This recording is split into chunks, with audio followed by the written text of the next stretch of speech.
Shalom. We're at the very end of the 3-week mourning period called Bein HaMitzarim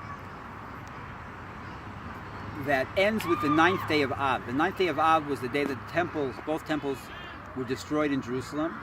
There's a very important custom during these days to learn about the Beit HaMikdash, about the building, about the sacrifices, because when we show below that we care about the Holy Temple, then God will care from above and rebuild the third temple with Mashiach Tzidkenu. We're going to discuss one small point. There were a number of different chambers that you had to enter, or courts, to get to the Holy of Holies. There was first the court of the women, and the court of the men, and the court of the Kohanim. Eventually you got into the Ulam, which is an enclosed structure, and within the Ulam there was the Holy of Holies. It's very interesting, but to every level, to the women's court, to the men's court, to the court of the priests, there were steps. Even to the Ulam, there were steps. Into the Holiest Holies, there were no steps. Why is that?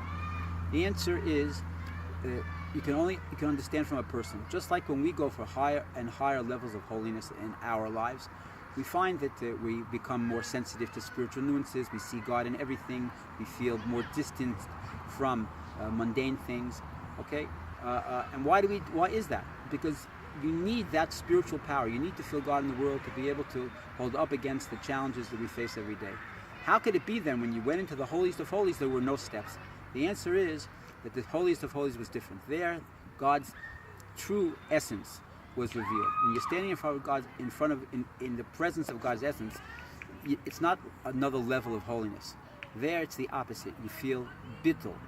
You feel nullified. You feel small.